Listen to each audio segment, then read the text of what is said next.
What's up, ľudia?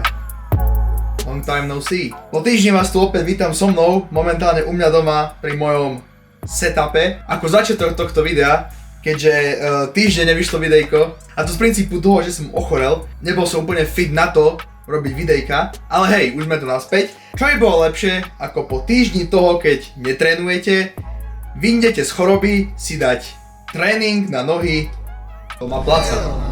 Ak by náhodou z vás niekto nevedel, kto vlastne Tom Plac je to presne tento chlapík.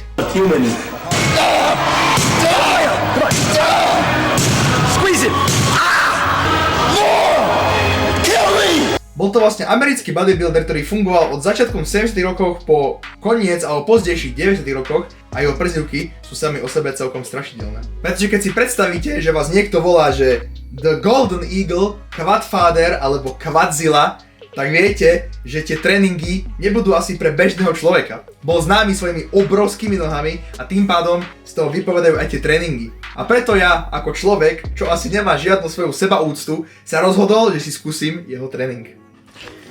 Dobre, sorko šéfovci, ešte takto. Pretože mám taký pocit, že minule ja sa troška asi premotivovalo a zabudlo úplne, že spraviť si nejaký ten svoj tréningový plán, čo vlastne budeme robiť. Tak preto idem sa teraz pustiť na nejaký ten research, čo vlastne cvičiť budem, ako to budem cvičiť a ako idem zomreť.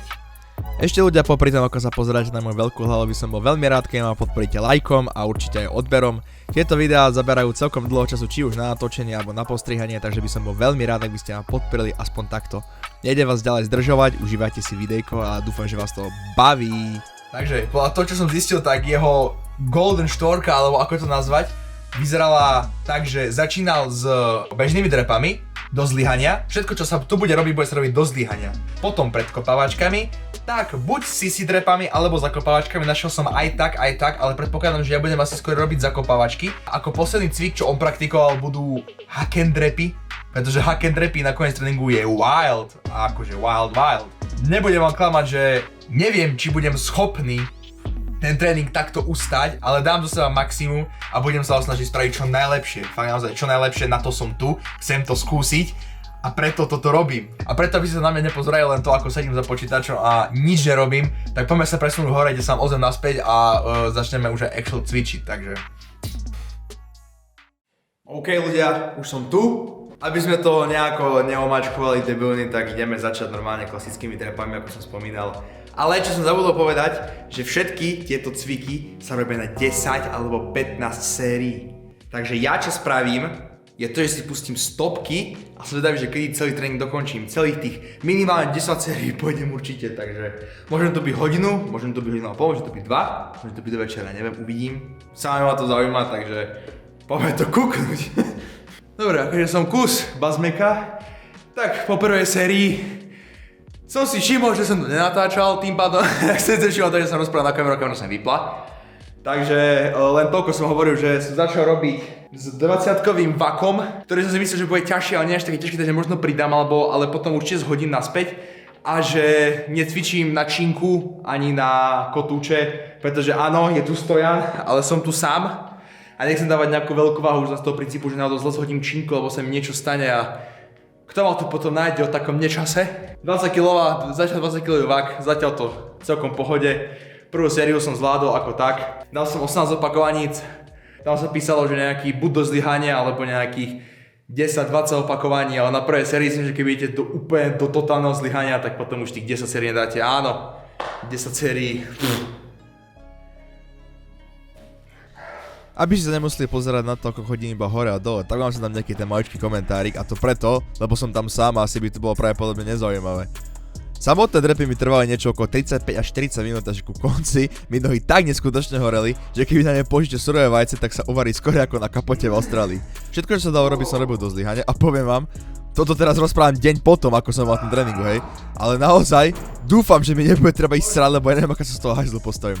Každopádne, aby ste nemuseli len počúvať, lebo tu nie sme od toho, ale aby ste videli nejaké to video, takže vám sa tam aspoň nejaké tie momentíky, kedy som išiel vypnúť dušu a strgoval o život, takže užívajte ďalej.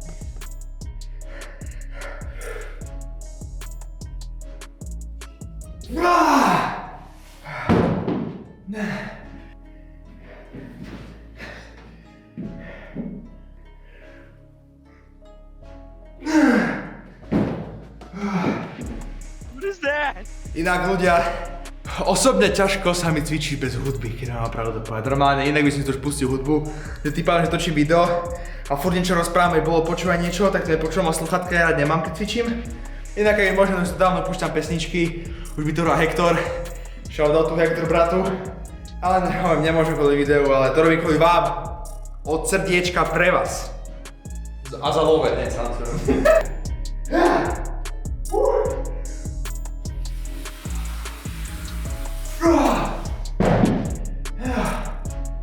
Táto posledná síce... sekundu. Táto posledná síce nebola úplne do konca, do vyčerpania. Ešte by som tak 1-2.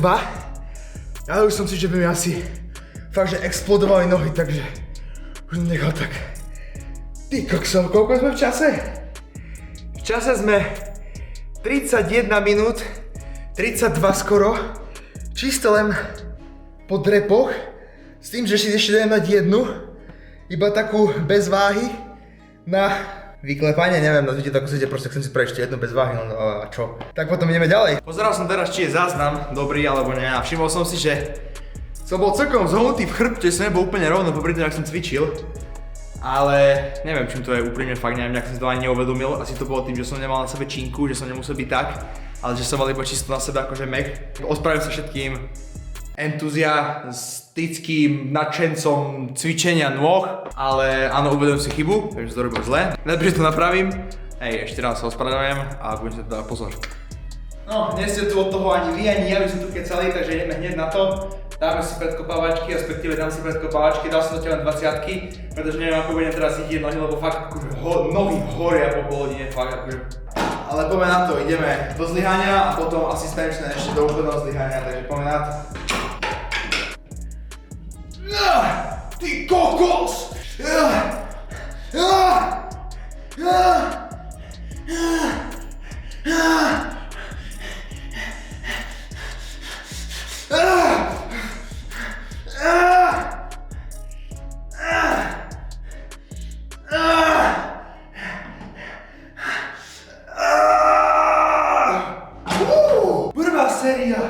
Prvá séria, o môj bože! 9 predo mňou. 9 predo mňou. A ešte keď si predstavím, že máte ísť po tomto zakopávačky. Aké trepy.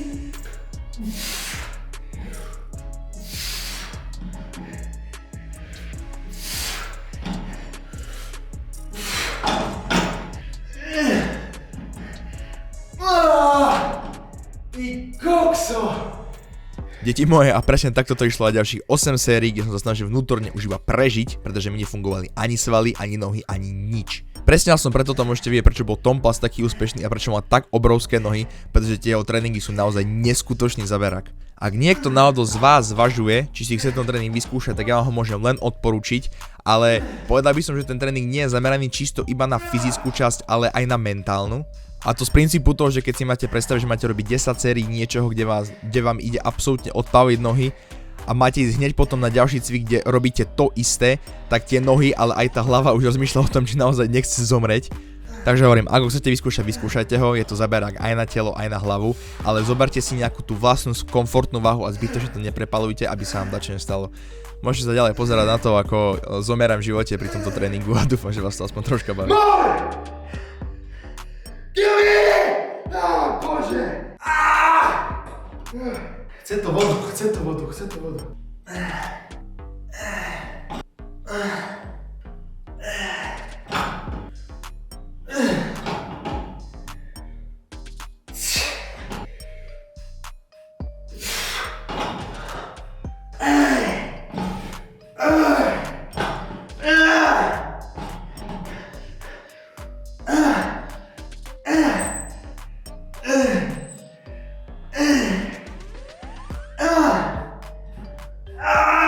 Poviem vám ľudia, že nohy mi absolútne horia, úplne ja som, neviem, predpovedal.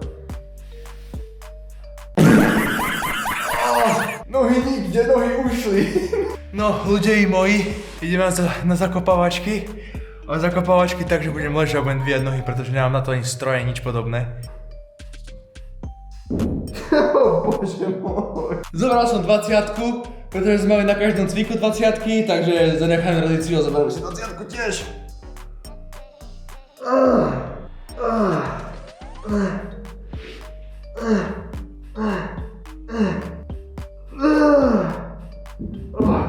No moji zlatí krče pri tomto sú valid vec.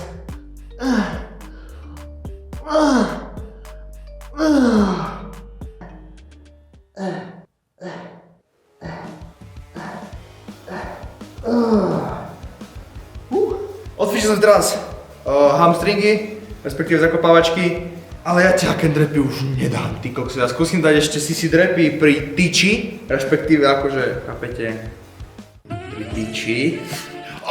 To ja tomu neverím, to ja dám tak možno, že no skúsim dať čo najviac, ale cipana. Čo teraz idem robiť, to je to, že idem nohy už absolútne doraziť. A to tak, že si myslím, že som si lepší spôsob na to ani vybrať nemohol. Postavím sa pred tyč. Klasické si drepy, vám to nerobíte na stroji dozadu, ale budete to robiť takto dopredu, ty pána. Uvidíte, ak mi to pôjde, skúsim to čo najviac, ale to už 2, 3, zlyhanie.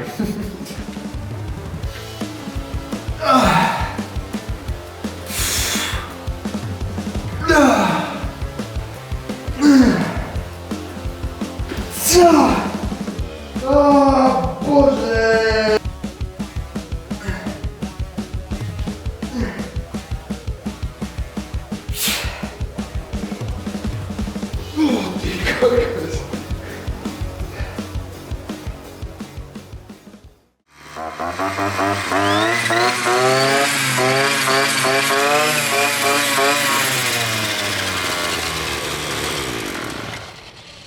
Hey, what's up? Skoro som zabudol na intro. Áno, kosil som a keďže som zabudol natočiť intro, tak to musím natočiť teraz, ale ešte predtým, ako skončíme videjko, mám tu jednu požiadavku, prosbu, rozkaz, alebo narukovací, neviem čo proste, ale je to toto. Dano, nech to Dano, daj to na YouTube. Pretože neviem, čo sa stalo dneska, ale asi ľudia sa zobudili do roku 2016, kde sa začali opäť označovať do Water Ice Bucket Challenge, takže na to som tu, keďže som bol pánom Mišom Dulíkom nominovaný. A tak, aby som to mohol nominovať aj ja, tak chcel by som nominovať Donalda Trumpa, Khabiba, Ilona Muska a Eltona Johna. Takže chlapci, čakám. A ešte, áno, zabudol som ešte na jedno, pardon, Jiřího Procházku. Ak tam nebude Procházka, tak ideme sa do toho pustiť, idem sa pooblievať tú studenou vodou, lebo som aj tak špinavý, jak také hovno, takže mi to len pomôže. Aby som neplitvali pitnou vodou, tak presne preto idem z tejto bôčky zobrať dažďovú vodu. Môj boh! Dobre, dúfam, že v tej vode nie je vlastný ekosystém a Mišo, ďakujem ti za toto, treba otužovať, takže ďakujem ešte raz. A ako by povedala Ema Galovičová, keby niekto nepoviete, tak vás bije. Water Bucket Challenge.